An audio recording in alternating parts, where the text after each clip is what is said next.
샬람 야베쿰.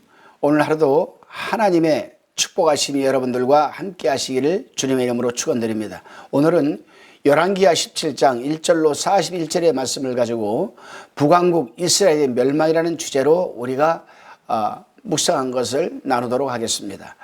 남유다의 왕 아하스 통치 12년째 되는 해에 북이스라엘에는 이 엘라의 아들 호세아가 왕이 되어서 9년간 다스렸습니다. 호세아 역시 여호와 보시기에 악을 행했다라고 본문 2절에서 기록하고 있습니다. 그러나 호세아는 그전 이스라엘 여러 왕들과 같지 않다는 평가를 받았습니다. 물론 호세아가 송아지 우상을 버렸거나 이방의 우상을 파괴했다는 의미가 아닙니다. 앞장에 등장한 아하스의 악행과 비교해서 이런 평가가 내려진 것으로 보이기도 합니다. 기록에 의하면 호세아는 이스라엘 백성들이 예루살렘 성전을 방문하도록 허락했기 때문에 조금은 긍정적인 평가를 받은 것으로 보고 있습니다. 그러나 여전히 여호와 보시기에 악을 행한 것은 부인할 수가 없는 것입니다. 선지자와 선견자를 통해 끊임없이 말씀하시는 하나님의 명령과 율례를 떠나버린 이스라엘의 죄악은 하나님의 진노를 피할 수 없었습니다. 결국 하나님의 진노의 이 도구로 선택된 아스리에 의해서 북이스라엘은 멸망당하고 주권국가로서의 시대는 끝이 나고 말았습니다. 북이스라엘이 멸망당하게 된 원인은 본문 7절 8절에서 자세히 기록되어 있습니다. 우리가 한번 봉독해 보겠습니다. 7절에 하나님이 여호와께 죄를 범하고 또 다른 신들을 경외하며, 8절에 여호와께서 이스라엘 자손 앞에서 쫓아내신 이방 사람의 규례와 이스라엘 여러 왕이 세운 율례를 행하였음이라, 이렇게 기록하고 있습니다. 여호와를 경외하는 것은 그분의 말씀을 청종하는 것에서 시작을 합니다. 그분의 명령을 지켜 행하는 것을 의미합니다. 그러나 이스라엘은 하나님과 맺은 약속을 파기하고 스스로 심판을 자초했습니다. 그리고 그들은 하나님의 말씀을 소중히 여기지 않은 이스라엘 이방 사람들이 규례를 따랐다고 고발하고 있습니다. 여기에서 우리는 한번 곰곰이 생각해 볼 부분이 있습니다. 이 이스라엘 사람들이 지금 자행하고 있는 불순종, 하나님과의 약속과 언약을 파괴하는 이 부분을 우리는, 이 근원을 어디에서 우리는 찾을 수가 있을까? 이스라엘 백성들은 눈만 뜨면은 하나님의 성전에서 제사와 기도로 하루를 시작하는데 왜 이 사람들은 이렇게 하나님의 말씀을 파괴하고 언약을 파괴하고 불순종하게 되었을까? 이 근원은 바로 우리 속에 있는 죄악성 때문에 그런 것입니다. 죄성, 본성이라 할 수가 있습니다. 본성. 본태적으로 우리 인간은 죄인입니다. 전적으로 타락했습니다. 칼빈의 5대 결의를 보게 되면은 첫 번째 이 일결의가 바로 전적 타락입니다. 전적 타락. 그래서 우리는 전적으로 무능해져 버렸습니다. 우리가 이 근원을 찾아 올라가려면 우리 인간의 시조인 아담과 하와에까지 올라가 봐야 됩니다. 아담과 하와는 하나님의 언약을 파괴하지 않았습니까? 동산에 있는 모든 실과는 너희가 임의로 먹되 중앙에 있는 선악과는 너희가 먹어서는 안 된다. 먹으면 정령 죽을 것이다 라고 하나님은 말씀을 하셨고 아담과 언약을 맺었습니다. 그런데 아담과 하와는 그 언약을 파괴해버렸습니다. 파괴해버렸어요. 깨버렸습니다. 이러한 본태적인 본성이 오늘날 우리에게까지 내려와서 있기 때문에 영적으로 우리도 우리 인간 스스로가 보암직하고 탐스럽기도 하고 이런 부분에 우리가 하나님의 언약을 쉽게 파괴해버립니다. 탐스러운 부분, 보암직한 부분. 그렇기 때문에 우리는 오늘 본 말씀을 아주 주의 깊게 들어야 할 것입니다. 다시금 본문 9절로 12절의 말씀을 우리가 살펴봅니다. 이제 점차로 불의를 행하며 여호와를 배역했다라고 본문은 고백하고 있습니다. 점차로 불의를 행했다는 것은 몰래 비밀스럽게 이 불의를 행하였음을 의미하는 말씀입니다. 성전이 없던 시대에 불가피하게 인정되어 오던 산당은 후에 모든 악을 산출해내는 본거지로 사용되었던 것입니다. 이스라엘은 모든 산 위와 모든 푸른 나무 아래에서 목상과 아세라상을 세웠다라고 기록하고 있습니다. 가나안 족속들은 대개 높은 산, 이 푸른 나무 아래에서 우상을 섬기는 처소를 두었습니다. 왜냐하면 그들은 높이 올라갈수록 저들의 우상에게 좀 더 근접할 수 있다라고 여겼고 푸른 숲을 더 신령한 곳으로 여겼기 때문입니다. 이스라엘 백성이 목상과 아세라상을 세웠다는 것은 가나안 종교에 깊이 영향받았음을 의미하고 있습니다. 그렇습니다, 여러분. 인간이 살아가면서 누구에게 무엇을 또 어떤 영향을 받았냐는 것은 참 중요합니다. 출애굽시키시며 자신들을 하나님 나라의 백성으로 삼아주셨습니다, 하나님이. 그러나 이스라엘은 그 하나님을 배반하고 이방의 우상을 선택함으로 하나님을 경노시키셨습니다. 이스라엘 백성이 하나님을 저버리고 이방을 숭배했지만 하나님께서는 끊임없이 선지자와 선견자를 또 보내주셨습니다. 왜요? 깨달으라고. 왜요? 순종하라고. 왜요? 우상을 버리라고. 왜요? 돌아서라고. 그런데 어떻습니까? 이스라엘 백성은 그때 순간순간 위기만 모면하려는 그런 모습들만 보였습니다. 다시금 본문 13절로 18절까지의 내용을 우리가 살펴보면서 나눔합니다. 본문에 나오는 이 선지자는 나포하다, 말하다는 뜻이 나비에서 파생된 말입니다. 하나님의 계시를 받아서 백성들에게 선포하는 측면을 강조한 명칭이라 할 수 있습니다. 선견자는 보다, 인지하다라는 의미입니다. 환상을 보는 측면을 강조한 명칭으로 미래에 관한 하나님의 뜻을 알아내는 데 집중하는 역할을 감당했습니다.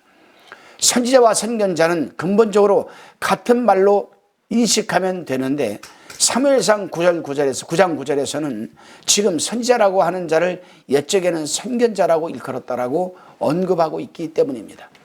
때마다 시기마다 하나님께서는 당신의 뜻을 메신저들을 통해 백성들에게 전달하셨지만 이스라엘 백성들은 듣지 않았고 그들의 목은 곧았습니다. 하나님을 믿지 않았다라고 14절에서 기록하고 있습니다. 여기서 목이 곧았다라는 표현에서 목에 해당하는 히브리어 오레프는 얼굴의 뒷면을 의미합니다. 오레프, 얼굴의 뒷면. 하나님을 향하여 바로 서기를 거부한다는 의미죠. 하나님의 뜻에 불순종하고 굽힐 줄 모르는 인간의 교만, 인간의 고집, 인간의 완고함을 나타낸 표현이 바로 오레프라는 단어입니다. 목. 그렇습니다, 여러분. 하나님을 상대로 이토록 교만하고 고집불통이며 먼지와 같이 험한 것을 쫓는 당신의 백성을 하나님께서는 이방 나라를 도구 삼아 멸해버리고 말았습니다.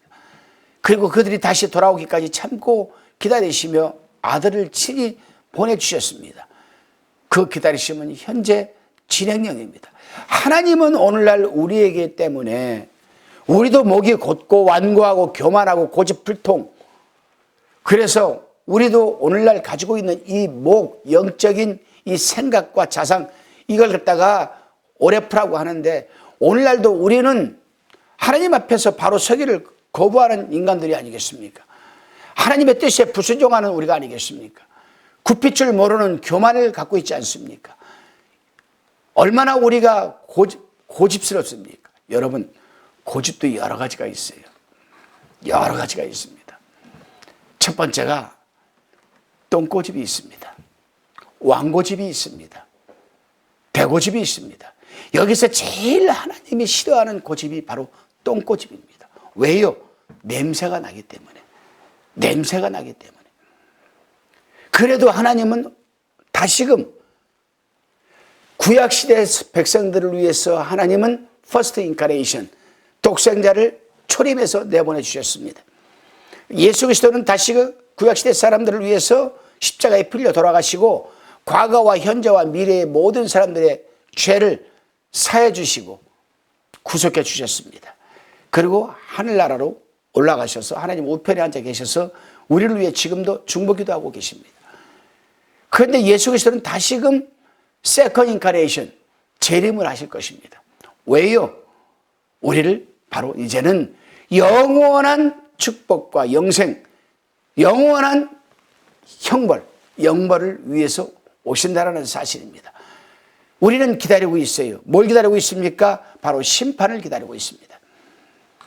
내가 영원히 벌을 받고 지옥에 가서 뜨거운 불과 소금치듯 달려드는 이 구더기, 물 한 방울 없는 이 타는 갈증, 이런 데서 우리 고통을 받을 것이냐, 빛이 없는 어두움 속에서 평생을 우리가 갇혀 살아야 할 것이냐, 아니면은 예수 그리스도와 함께 하나님과 더불어서 우리는 영원한 빛의 영생을 살아갈 것이냐,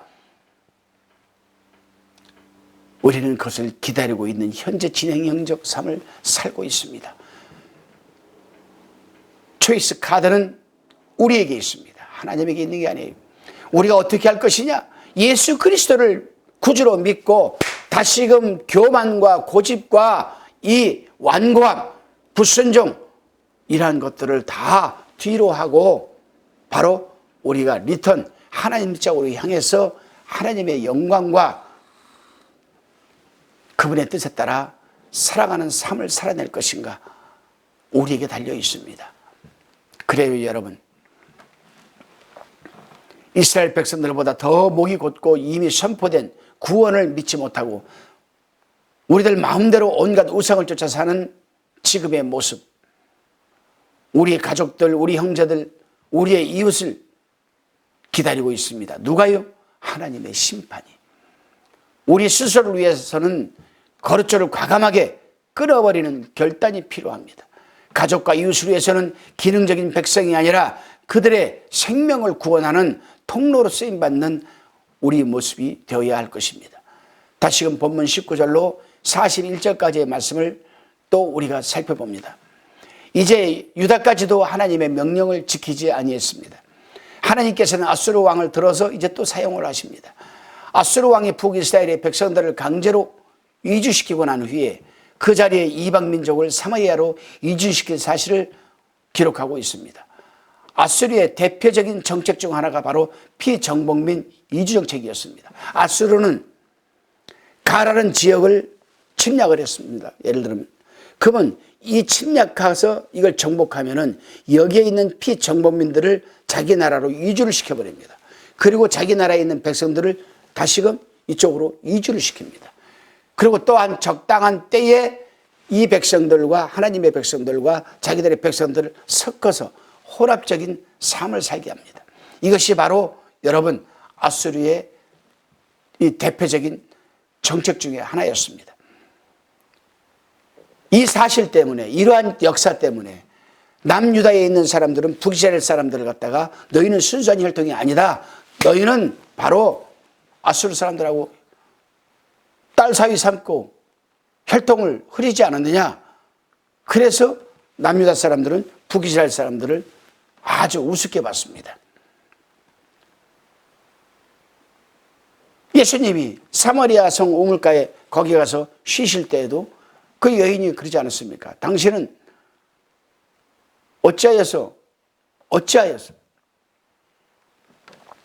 이게 뭐냐, 당신은 유다 사람으로서 어찌 우리 사마리아 사람한테 나한테 물 달라고 하느냐. 이 말씀을 좀 확대 해석을 시켜서 말씀을 해보면은 당신들은 우리를 인간 같지 않게 사람 같지 않게 생각하면서 나한테 목마르면 물 달라고 하느냐, 와서 이 말씀과 똑같은 것이거든요. 그러나 예수님은 그렇게 말씀하셨습니다. 내가 누구인 줄 알았더라면, 이렇게 얘기를 합니다. 그래요. 아수르는 피족민들로 하여금 자신들의 민족적 정체성을 상실하게 해버리는 거죠. 그들보다 용이하게 지배하기 위해서 아수르가 채택한 정책이었습니다. 우리나라도 안 그랬습니까? 일제 36년 우리가 시대에 일본 사람들은 우리 한국 사람들의 이 긍지와 이 모든 것들을 다 뭐라 그럴까, 상실하게 해버리려고. 한민족, 이 참 순수하고 깨끗하고 예의 바르고 우리 한민족의 이 정체성을, 민족적인 이 정체성을 상실하게 해버리려고 그들은 우리에게 화투를 가르쳤습니다. 화투를 가르치고 등등 여러 가지 자기네 말을 가르치고 그렇게 했습니다. 이제 아수르 왕은 북이스라엘 백성들을 아수르로 이주시키는 대신 바벨론, 구다, 하맛 스발와임 사람들을 사마리아로 이주시켰습니다. 그 결과 훗날 사마리아로 불리는 북이스라엘 지역에서는 민족 혼합은 물론 종교적 혼합까지 이루어져서 유대인들에게 경멸의 대상이 되었다라고 제가 이미 말씀을 드렸습니다. 이주 정책으로 사마리아에서는 기존의 이스라엘 백성들과 이방 족속이 섞여 살게 되었고, 이때에 아수르 왕은 북이스라엘에 거주한 이방 족속들 그들의 건의를 받아들여서 북이스라엘 출신의 제사장을 보내어 사마리아 거주 이방 족속에게 율법을 또한 가르치게 하였습니다. 사마리아 거주 이방인들이 아수르 왕에게 율법을 가르칠 사람을 요청한 것을 그들이 진정한 여호와 신앙을 가지기 위해서는 결코 아니었습니다. 그 이유는 하나님께서는 사마리아에 거주하는 이방인들에게 진노하셔서 그들 중 몇 사람을 죽이셨기 때문입니다. 그러나 그들은 자신들의 신만이 아니라 여러 신들 중 하나로서 이스라엘 지역의 신 여호와도 섬기고자 했기 때문이었습니다. 여기서 우리가 엄청난 사실을 깨닫게 됩니다. 여기에서 왜 이스라엘 백성들이 하나님도 섬기고 바알도 섬기고 아세라도 섬겨야 했는지 그 이유가 여기에 들어 있습니다. 그것은 뭐냐? 아수르는 이방인들에게 자기들이 섬기는 신들처럼 여호와도 하나의 신에 불과하다, 여러 신들 중 하나에 불과하다, 이렇게 얘기를 하고 있습니다. 가르쳤습니다. 이스라엘 백성들은 자연스럽게 이 정체성이 흐려지면서 유일신, 야훼만이 유일신이다, 여호와만이 유일신이다, 하나님만이 유일신이다라는 이 사상이 점점 흐려지게 되는 거죠. 인간은 쇠뇌적인 동물이라고 했습니다. 아니야, 그거 절대 아니야. 그랬다가도 자꾸 두 번, 세 번 듣고 자꾸 쇠뇌가 되게 되면은 맞네. 이게 바로 인간의 모습입니다. 예를 들어 볼까요? 친구 셋이 가나다가 있습니다. 근데 가나는 반듯한 사람입니다. 다는 노름을 좋아하는 사람이었습니다.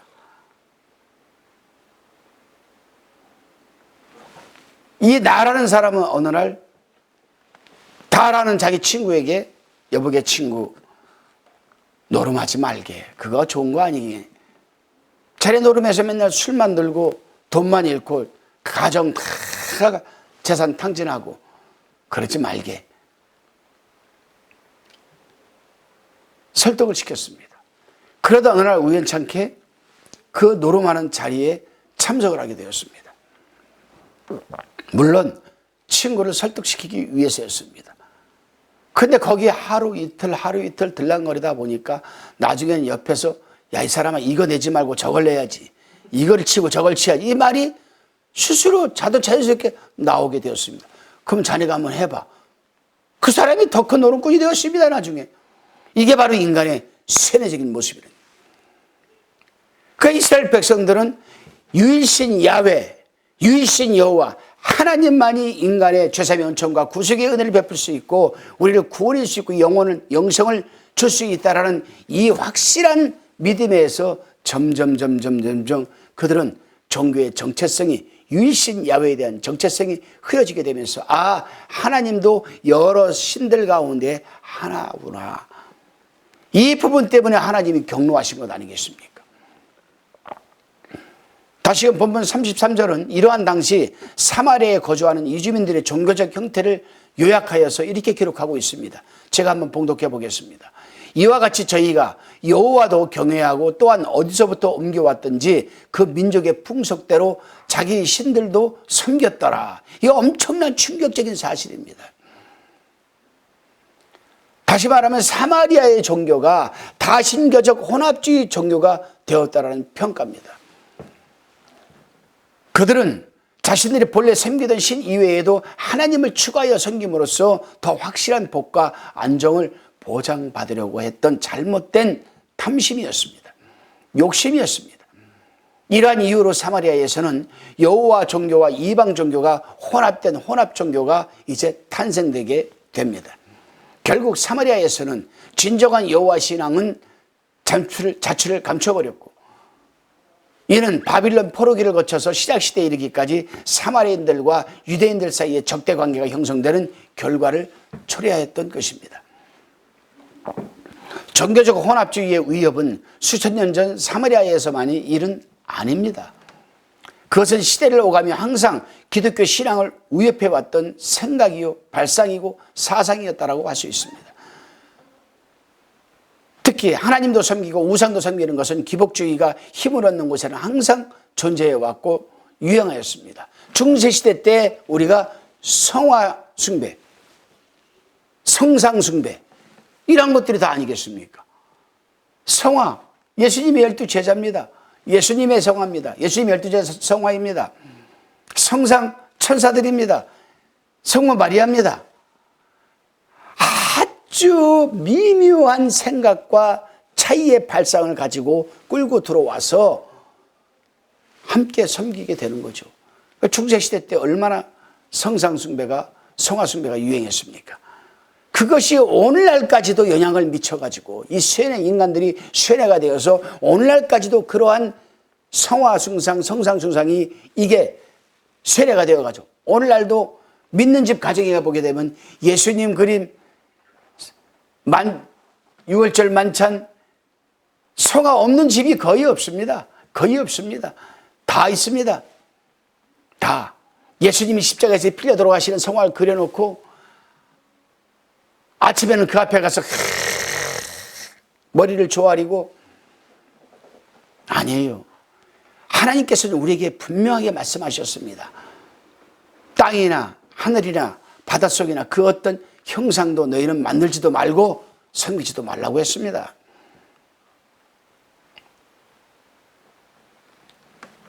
그래요. 하나님은 우상을 함께 섬김으로써 하나님을 거짓신과 썩어질 존재로 격화시키고 마땅히 돌려야 할 영광을 우상에 돌리는 행위를 우리 하나님은 절대로 가증스럽게 생각하시는 분이십니다. 여러분, 여기서 저는 한번 질문을 해보겠습니다. 여러분은 우상을 섬기십니까?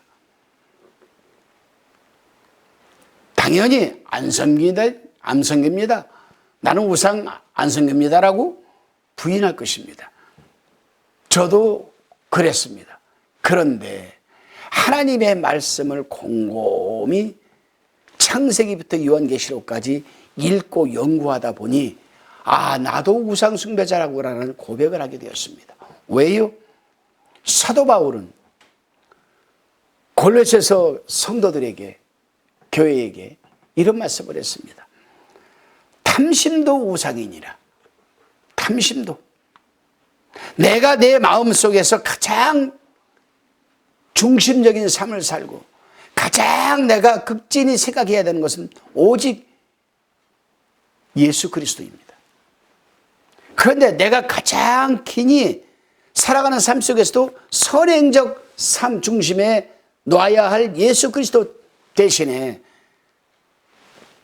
뭐니 해도 돈, 남편, 아내, 자식 이런 것이 선행적 삶 속에 세워져 있다면 바로 우상입니다. 그래서 사도 바울은 탐심도 우상이라고 했던 것입니다. 그런 차원에서 우리가 우리 자신을 돌아볼 때에 과연 우리는 우상을 섬기지 않고 있을까? 그렇게 말할 사람은 없을 것입니다. 나는 안 섬깁니다. 아니에요. 우리는 순간순간 알게 모르게 내 속 안에 내주하고 계시는 파라클레토스, 헬퍼, 이 성령, 보혜사 성령을 의식하지 않고 살아가는 삶. 우리를 돕고 인도하고 대변해 줄 수 있는 파라클레토스, 이 헬퍼 성령을 앞세우는 선의적 삶이 아니라면은 우리도 순간순간 우상 속에 빠져 살아갈 수밖에 없다라는 시간적인 역사적인 사실입니다. 그렇습니다, 여러분. 남북 이스라엘 왕국이 멸망한 까닭은 그들이 하나님을 섬기지 않았기 때문이 아닙니다. 절대로 아닙니다. 그들은 눈만 뜨면 아침에 9시, 12시, 3시 기도했습니다. 그들은 하루에 한 번 성전에 가서 죄사함의 은총과 구속의 은혜를 얻기 위해서 제사를 드렸습니다. 번제, 소제, 속건제, 속제제, 화목제, 여기에 거제, 전제, 매일매일 제사를 드렸습니다. 그들에게 우리가 하나님 중심이 아닌 삶을 살았다고 아니라고 할 수 있겠습니까? 그들 스스로는 나는 하나님 중심적인 삶이야. 걸어가다가도 9시가 딱 되면은 신발을 벗고 무릎을 꿇고 쪼아리고 기도를 하는 모습을 영화에서 많이 봤잖아요.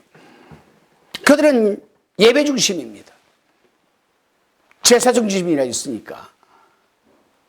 근데 어느 누가 그들 자신이 나는 하나님을 중심이야 말하겠죠, 당연히. 그러나 우리는 생각을 해봐야 됩니다.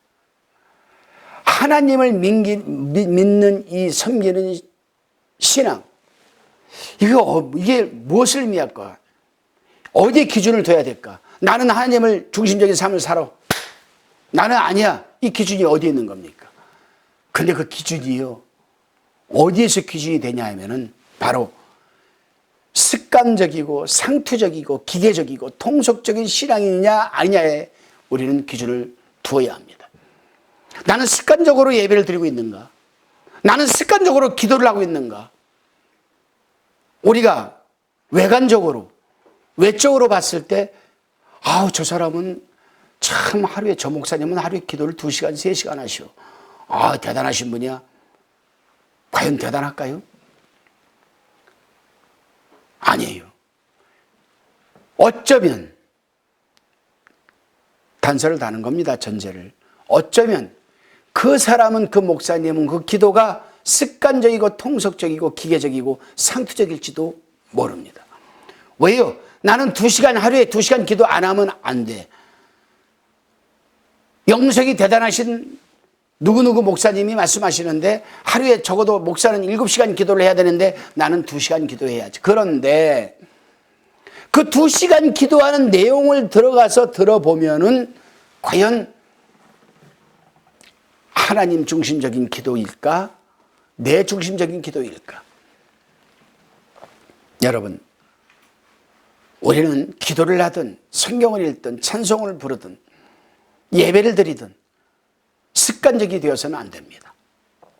상투적이 되어서는 안 됩니다. 성경의 기록을 보게 되면요, 읽어보면 이스라엘 백성들은 한 번도 하나님을 섬기지 않은 적이 없었습니다. 그런데 왜 멸망했을까요? 왜 2000년 동안 나라 없이 디아스포라적인 그들은 삶을 살았을까요? 그들은 다만 하나님도 섬기면서 우상도 섬기며 자기에게 유익할 줄 알고 우상도 섬겼기 때문입니다. 이러한 신앙의 형태는 하나님의 심판을 불러올 수밖에 없는 것 아니겠습니까? 오늘날 우리 그리스도인들 또한 겉으로는 하나님을 섬긴다고 하지요.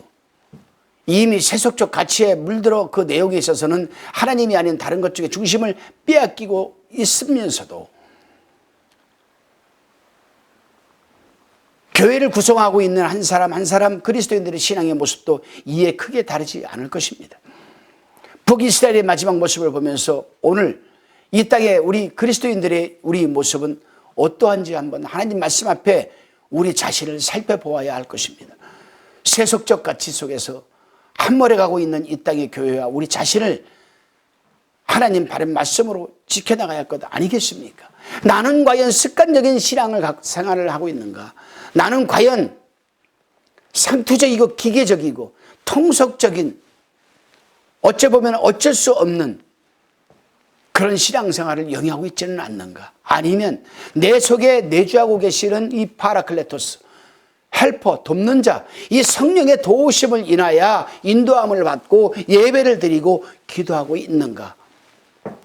오늘 하루는 그 부분을 여실히 한번 살펴보시기 바랍니다. 기도하시겠습니다. 주님, 택하신 백성에게 계명을 주시고 법도를 지키라 하시며 당신이 보호 아래 살게 하셨지만 하나님 그 큰 은혜를 저버리고 이방의 우상을 쫓았던 이스라엘 백성의 모습이 오늘 나의 모습이 아닌가 생각합니다. 회개합니다. 하나님, 한 가정에도 가풍이 있고 한 나라의 국민으로서의 의무가 있어 지켜 따라야 하는데 하나님 나라의 백성으로 살면서 주의 말씀에 순종하지 않는 우리 자신과 이 땅의 그리스도인들을 긍휼히 여겨 주옵소서. 주님의 마음을 경록케 하는 자녀에게 돌이켜 주님의 마음을 시원케 해드리는 하나님 나라의 선언으로 살아갈 수 있도록 오늘 하루도 동행하여 주옵소서. 예수님의 이름으로 기도드리옵나이다. 아멘.